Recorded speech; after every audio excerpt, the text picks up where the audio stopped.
Hello everyone. आज की इस वीडियो में मैं आपको बताऊंगी कि बॉन्ड क्या होता है, बॉन्ड से जुड़े हुए टर्म्स क्या होते हैं और इसमें हम देखेंगे कि अगर कोई बॉन्ड मार्केट में आता है तो उससे रिलेटेड रिस्क क्या-क्या होते हैं। तो first let me introduce myself student, I am doctor Shipra Srivastava. This is my mobile number 8439066995 and this is my app Shipranomics. Shipranomics पर आपको ढेरों सारे कोर्स उपलब्ध है, यूजीसी नेट, पीजीटी और पब्लिक सर्विस कमीशन के जितने भी कोर्सेज हैं वो उपलब्ध हैं।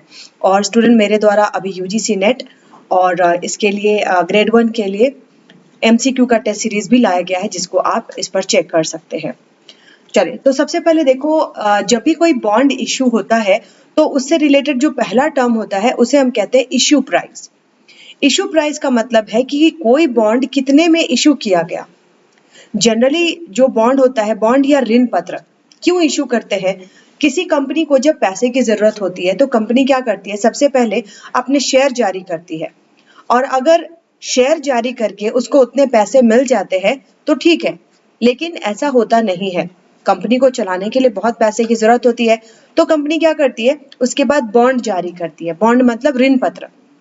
ऋण पत्र एक पेपर का डॉक्यूमेंट होता है जिसको कंपनी आपको देती है और आपसे पैसे लेती है, ठीक है। तो जिस कीमत पर इसको जारी किया जाता है उसको कहते हैं इशू प्राइस। दूसरा टर्म है फेस वैल्यू। जैसा मैंने बताया, फेस वैल्यू मतलब कि बॉन्ड पर क्या वैल्यू, बॉन्ड की वैल्यू क्या है।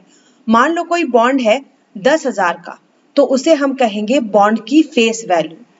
लेकिन कभी कभी क्या होता है, 10,000 के बॉन्ड को कंपनी आपको मात्र 8,000 में दे देती है, तो इसका मतलब है कि कंपनी ने फेस वैल्यू से कम वैल्यू पर आपको वो बॉन्ड दे दिया है, तो इसे हम कहेंगे डिस्काउंट पर जारी करना, इश्यू एट डिस्काउंट रेट। लेकिन अगर कंपनी ऐसा करती है कि 10,000 के बॉन्ड को आपको 12,000 पे इश्यू करती है, कोई कोई बॉन्ड इतने प्रीमियम बॉन्ड होते हैं, तो उसको हम कहते हैं इश्यू एट प्रीमियम रेट।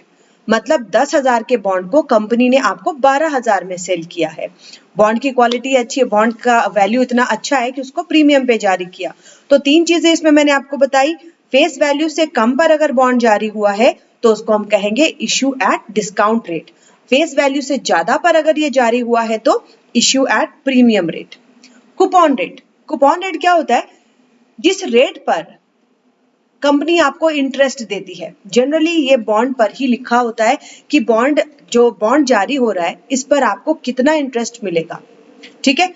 इसके साथ ही कूपन फ्रीक्वेंसी, कूपन फ्रीक्वेंसी मतलब कंपनी ने आपसे पैसे लिए हैं, आपको बॉन्ड या ऋण पत्र दिया है, उस बॉन्ड पर आपको कितना इंटरेस्ट देगी कंपनी वो लिखा होता है।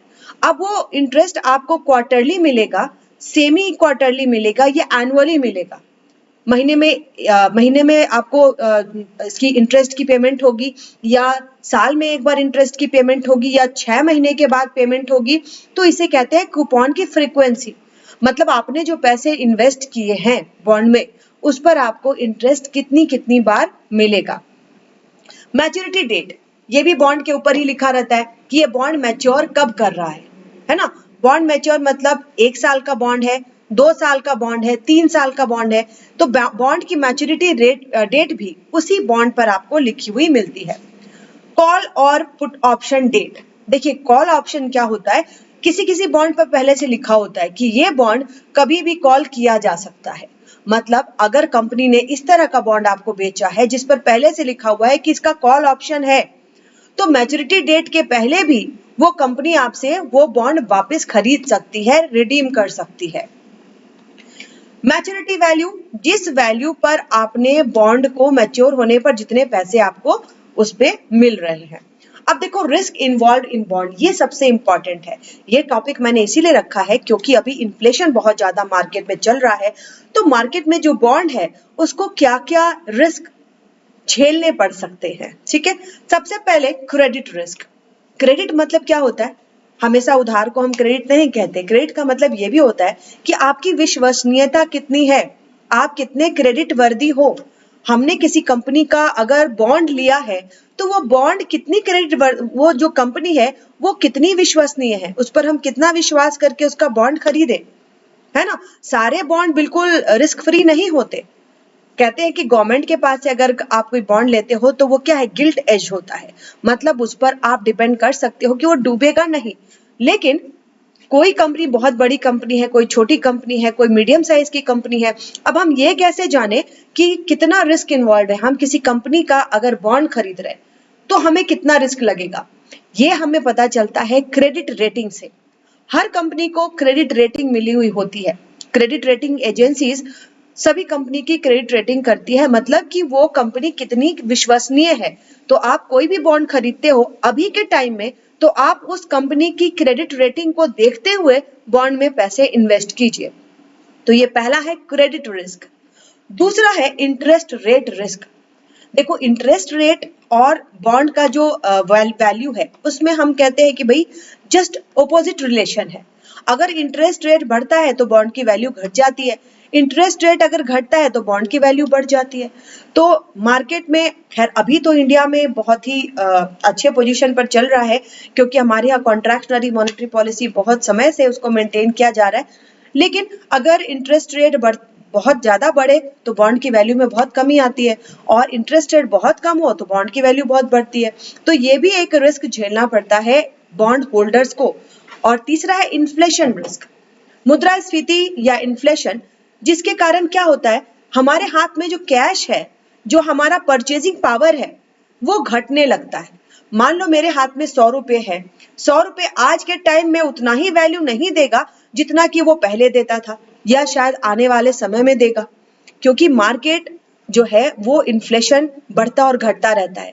अभी लगातार इन्फ्लेशन बढ़ रहा है, जिसकी वजह से हमारे पैसे की जो परचेजिंग पावर है वो घट रही है। तो जब आपने मान लो बॉन्ड खरीदा था आज से 6 महीने पहले, जब इन्फ्लेशन कम था, अगर आपके बॉन्ड से आपको 10,000 मिलता तो उसकी जो वैल्यू होती वो आज के टाइम की वैल्यू तो नहीं है। अब अगर आपका बॉन्ड मैच्योर हो रहा है अभी के टाइम में, और अभी आपको उससे जो पैसे मिल रहे हैं उसकी वैल्यू 10,000 के बराबर नहीं होगी, क्योंकि उसकी परचेजिंग पावर घट चुकी है ना। अगर आने वाले समय में इसी तरीके से इन्फ्लेशन राइज करता रहा तो आपके जो बॉन्ड मैच्योरिटी के बाद आपको जो पैसे मिलेंगे उसकी तो वैल्यू घट गई। तो ये बहुत ही इंपॉर्टेंट रिस्क है जिसको हम इन्फ्लेशन रिस्क कहते हैं। कोई भी बॉन्ड अगर आप खरीदते हो तो अगले 6 महीने के बाद इन्फ्लेशन बढ़ेगा या घटेगा, इससे भी आपका जो बॉन्ड का वैल्यू है वो अफेक्टेड होता है। कॉल रिस्क, कॉल रिस्क मैंने आपको बताया, किसी किसी बॉन्ड में पहले से लिखा होता है कि ये बॉन्ड जो है कॉल किया जा सकता है ना।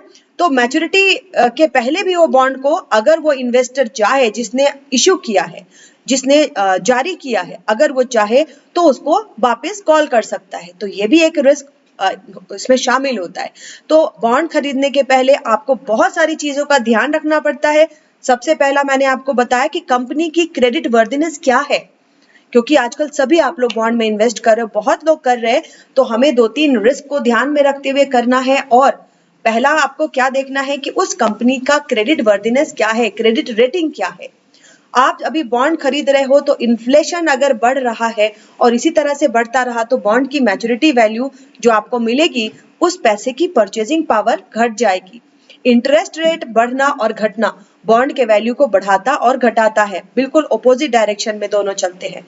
तो आई होप आप लोगों में से जिन्होंने बॉन्ड के बारे में मुझे कहा था कि मैम बॉन्ड के बारे में ईच एंड एवरीथिंग बताइए, हमें चीजें समझ नहीं आ रही कि मार्केट में अभी किस तरीके से बॉन्ड काम कर रहा है, आई होप आपको आपका जवाब मिल गया होगा। और मनी मार्केट से रिलेटेड स्टूडेंट इस तरह के और भी वीडियोस में लाऊंगी, क्योंकि बहुत सारी ऐसी चीजें होती है जो आप लोगों के सिलेबस में नहीं दी होती है, लेकिन सिलेबस से बाहर की ये चीजें आपको पता होनी चाहिए। तो मेरा अगला वीडियो होगा म्यूचुअल फंड पे, म्यूचुअल फंड से रिलेटेड भी चीजें, जो भी उसके ऑप्शंस हैं, जो भी उसके टर्म्स हैं, उसको भी मैं क्लियर करूंगी। तो आज के लिए इतना ही student, thank you so much, bye bye.